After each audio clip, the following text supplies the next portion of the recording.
Yes, it was. certain parts of the world.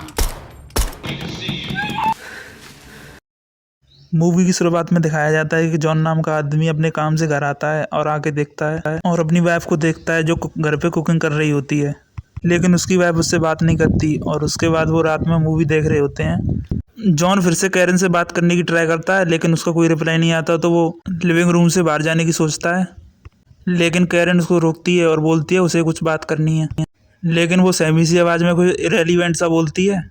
अब अगले दिन जॉन काम के लिए रेडी होता है और बाथरूम में जाता है। अब जैसे ही वो मिरर में देखता है तो उसे स्ट्रॉन्ग इम्पैक्ट फील होता है। जो उसकी बाथरूम की देखता है तो उसमें छेद हो रहा होता है बहुत बड़ा, और उसे होल से कुछ फाइटर जेट दिखते हैं, और वो अपने अपार्टमेंट से बाहर जाकर देखने की कोशिश करता है कि आखिर ये हो क्या रहा है। फिर कैरन उसे बुलाती है और कुछ इम्पोर्टेंट बोलने का ट्राई करती है, लेकिन वो अपार्टमेंट से बाहर चला जाता है और देखता है कि ये हो क्या रहा है। तभी उसके पीछे खड़ा हुआ आदमी कहता है कि ये तो 9/11 जैसा हो रहा है। तभी स्ट्रीट में उसे कुछ डरावना दिखाई देता है और वो अपने अपार्टमेंट की तरफ आता है। फिर वो कैरन को बताता है कि लोग एक दूसरे को बाइट कर रहे हैं। फिर वो भी नीचे खिड़की से देखती है तो उसे 2 लोग एक दूसरे को बाइट करते हुए दिखते हैं। अब वो अपने सर्वाइवल के बारे में सोचते हैं कि आगे क्या करें, क्योंकि उन्होंने अभी तक ऐसा कुछ फेस नहीं किया था। अब कैरन और जॉन अपने सर्वाइवल के लिए एक लिस्ट बनाते हैं कि उसे क्या क्या चाहिए। अब वो अपने पास चीज़ें देखते हैं तो वो सोचते हैं कि हम तो सिर्फ कुछ ही दिन सर्वाइव कर पाएंगे इन चीज़ों से। अब इसी वजह से वो सोचते हैं कि अपने नेबर के घर जाएंगे और वहाँ से कुछ लूट करेंगे। फिर वो डिसाइड करते हैं कि अभी जॉन जाएगा, फिर उसके बाद कैरन जाएगी। फिर उसके थोड़ी देर बाद जॉन खाना लेकर आता है। उसके बाद वो कैरन को बताता है कि उनके नेबर एंडरसन का डोर अनलॉक है, और फिर कैरन एंडरसन के घर को लूटने के लिए जाती है। उसके बाद वो कुछ बाइंस की बोतल के साथ आती है। उसके बाद कैरन जॉन से टेलीविज़न लाने को बोलती है और वो टेलीविज़न लेकर आ जाता है। उसके बाद वो टेलीविज़न देख रहे होते हैं और न्यूज़ में बताया जाता है कि उनको इन्फेक्टेड पीपल से दूर ही रहना है और उन्हें एक एक्स मार्क अपनी विंडो पे लगाना है, ताकि बाहर से कोई उन्हें देखे तो पहचान ले कि यहाँ पे कोई ज़िंदा लोग बचे हैं। उसके बाद जॉन सुबह उठता है तो देखता है कि कैरन क्रिएट करती है। लगता है कि उसकी वाइफ कुछ चोरी करने में कुछ ज़्यादा ही माहिर हो गई है, इसलिए उसने एक ड्रेस भी अपने लिए एक चोरी कर ली है। फिर उसके बाद जॉन सोचता है कि उन्हें क्या करना चाहिए अगर इन्फेक्टेड पीपल उनकी बिल्डिंग में एंटर कर गए तो।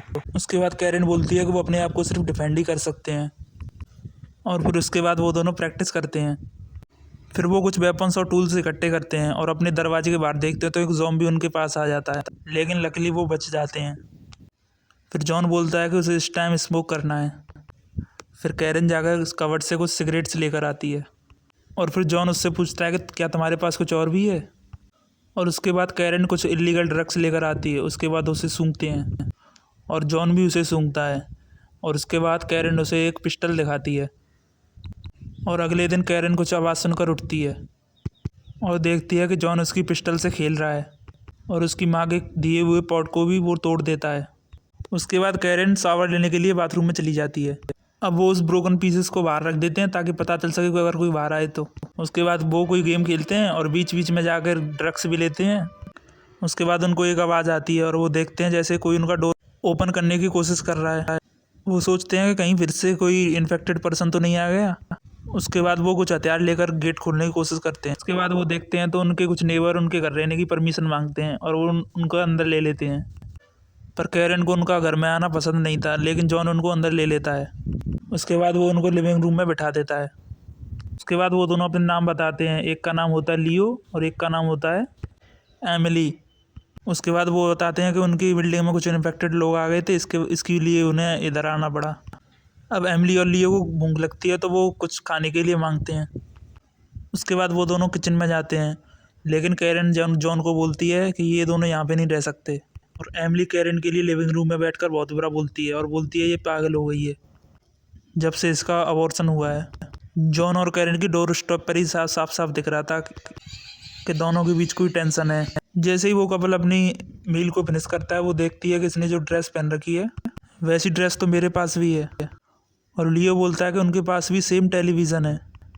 और ये सुनते ही कैरन और जॉन एक दूसरे को कुछ ऑकवर्ड तरीके से देखते हैं। उसके बाद कैरन उनको फ्लोर पे सुला देती है और खुद अंदर आकर उसके बाद लियो और एमिली कुछ ऐसा आवाज़ निकालते हैं जैसे वो एक दूसरे के साथ कुछ कर रहे हैं। उसके बाद वो दोनों इंटीमेट होते हैं और सुबह उठकर ब्रेकफास्ट करते हैं, और कैरन एमिली को कुछ साफ़ करने के लिए बोलती है। और एमिली को ये पसंद नहीं आता और वो अपने हस्बैंड को उन्हें मारने को बोलती है।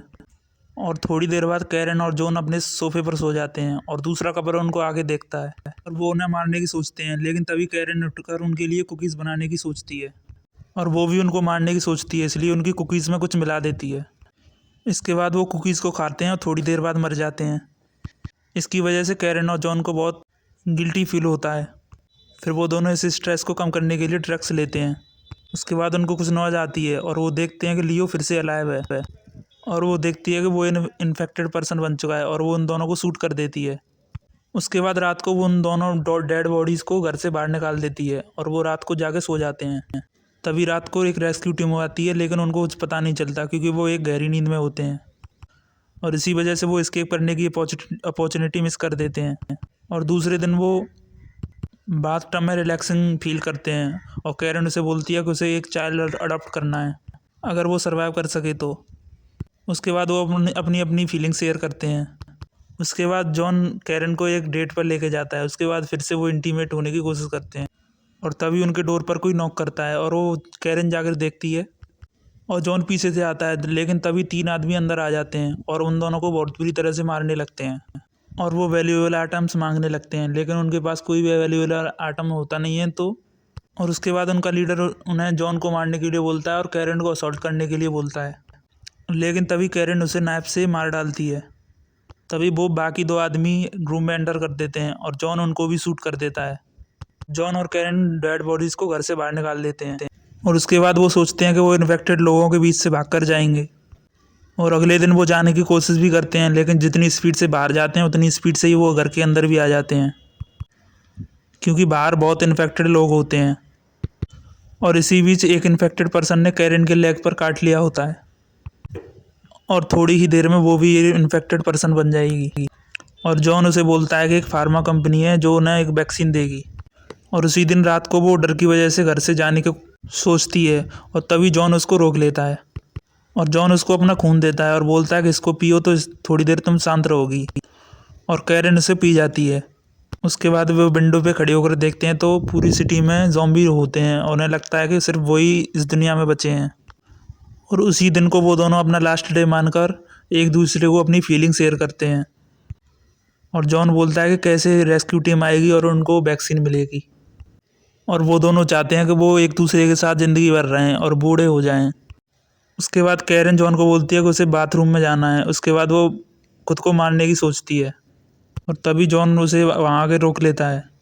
उसके बाद वो फिर से एक इंटीमेट नाइट स्पेंड करते हैं और फिर अगले दिन जॉन खुद को बिस्तर में अकेला देखता है और वो बाथरूम की तरफ जाता है तो उसे कैरन का एक नोटिस मिलता है और उसमें लिखा होता है कि वो उसे बहुत प्यार करती है और वो बदलने वाली होती है ज़ॉम्बी में, इसलिए वो उसे छोड़कर जा रही है और उसे बोलती है कि मैं नर्सरी की तरफ जा रही हूँ। तो वो जॉन भी उसकी तरफ नर्सरी की तरफ जाता है और उसे देखता है और देखता है कि वो चेन से बंधी हुई होती है और वो कैरन की तरफ अपनी गन करता है और उसे शूट करने वाला ही होता है। तभी वो उसके चेहरे की तरफ देखता है।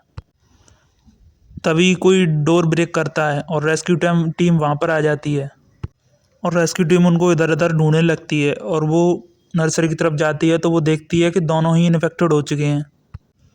उसके बाद वो देखते हैं तो वो दोनों ही चेन से बंधे हुए होते हैं और उनके हेड एक दूसरे से चिपके हुए होते हैं और कमांडर शॉक होकर बोलता है कि यही तो प्यार है।